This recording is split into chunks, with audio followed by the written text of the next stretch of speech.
नमस्कार मित्रों, आपका स्वागत है आपके अपने चैनल सनातन ब्रह्मांड में। युग का अर्थ होता है एक निर्धारित संख्या के वर्षों की काल अवधि। हम जानते हैं कि काल चक्र 4 युगों से निर्धारित है: सत्ययुग, त्रेतायुग, द्वापर युग और कलियुग। वर्तमान में कलियुग चल रहा है। युग वर्णन का अर्थ होता है कि उस युग में किस प्रकार से व्यक्ति का जीवन, आयु, ऊंचाई होती है एवं उनमें होने वाले अवतारों के बारे में विस्तार से परिचय। हम चारों युगों के बारे में विस्तार से किसी और प्रस्तुति में जानेंगे। आज हम इस प्रस्तुति में जानेंगे कि इस भूलोक पर कलियुग का आगमन अर्थात आरंभ कब हुआ था, इसकी समय अवधि कितनी बीती है और कितनी बाकी है तथा इसका अंत कैसे और कब होगा। आइए प्रथम हम जानते हैं कि इस भूलोक पर कलियुग का आगमन कब हुआ था।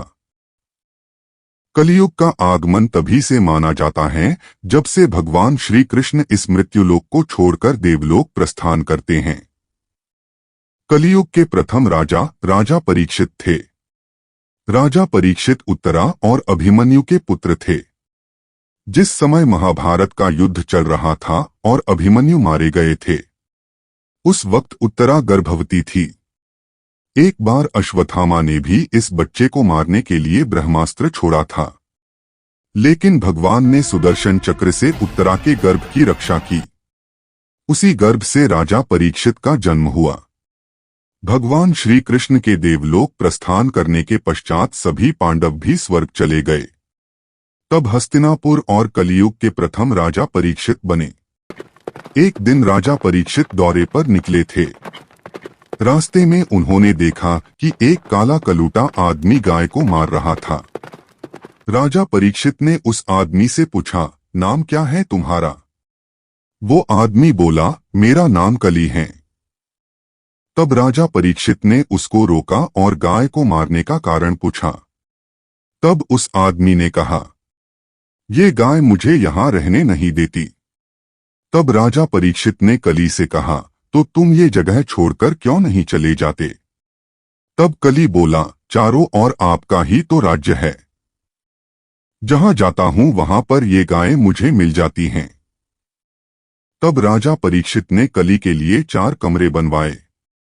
पहला कमरा जुआ, दूसरा कमरा मदिरा, तीसरा कमरा चरित्रहीनता अर्थात वैश्या और चौथा कमरा मांस। इसके अलावा एक कमरा और बनवाया, सोना अर्थात स्वर्ण। चूंकि सोने का मुकुट राजा परीक्षित के सर पर सवार था। जैसे ही कली ने सोने के कमरे में प्रवेश किया, राजा परीक्षित की बुद्धि फिर गई और उन्होंने उल्टे कर्म शुरू कर दिए। अगले सवेरे राजा परीक्षित कहीं बाहर जंगल में निकले थे। उन्होंने वहां पर एक कुटिया देखी। वहां पर शमीक जी तपस्या कर रहे थे। अब राजा परीक्षित को न जाने क्या सूझा, उन्होंने मरे हुए सांप को शमीक जी के गले में डाल दिया। राजा परीक्षित वहां से चले गए। शमीक जी तपस्या करते रहे। अब शमीक जी के पुत्र श्रृंगी ऋषि वहां पर आ गए। जैसे ही श्रृंगी ऋषि ने पिताजी के गले में सांप देखा तो वे अचंभित हो गए। फिर दिव्य ज्ञान से पता लगाया कि यह काम तो राजा परीक्षित का है। श्रृंगी ऋषि ने अपने कमंडल से अंजलि में जल निकाला और परीक्षित को शाप दे दिया। श्रृंगी ऋषि ने शाप दिया कि 7वें दिन तुमको भी सांप डस लेगा। फिर राजा परीक्षित को अपनी गलती का एहसास हुआ।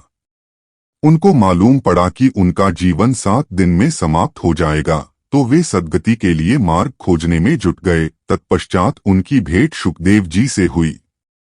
7 दिनों तक शुकदेव जी राजा परीक्षित को भागवत कथा सुनाते रहे और 7वें दिन सर्प के डसने से राजा परीक्षित को मुक्ति मिल गई। राजा परीक्षित द्वारा निर्मित कलियुग के 4 कमरे, पहला जुआ, दूसरा मदिरा, तीसरा चरित्रहीनता अर्थात वैश्या और चौथा मांस। ये चारों चीजें मनुष्य को पतन की ओर ले जाती हैं। पहला उदाहरण, कौरवों ने जुआ खेला, धर्म युद्ध छिड़ गया।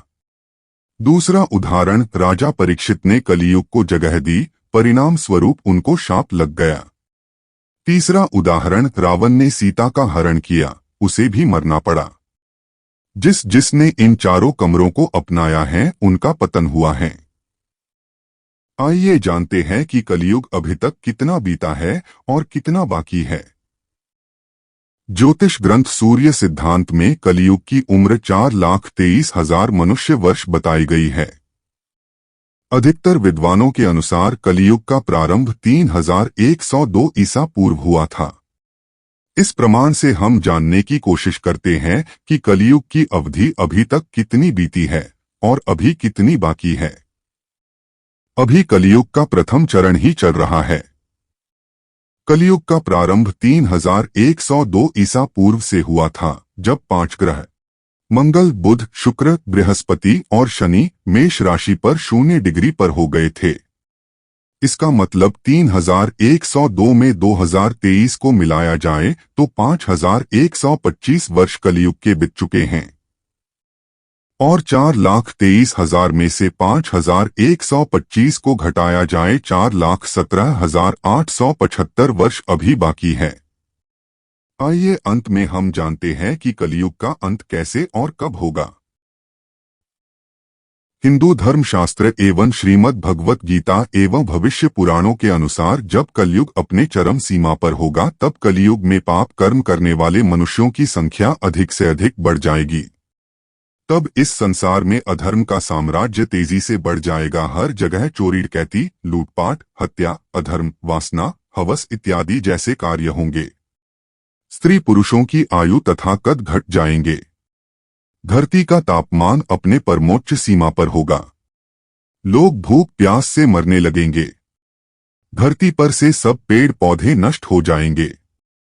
सरोवर, नदियां, सब प्रकार के जलस्रोत सब सूख कर नष्ट हो जाएंगे।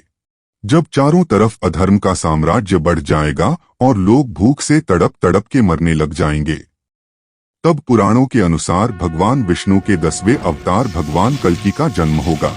भगवान विष्णु के अवतार भगवान कल्कि समस्त संसार से मात्र 3 दिनों में ही पापियों का सर्वनाश करके पुनः धर्म की स्थापना करेंगे।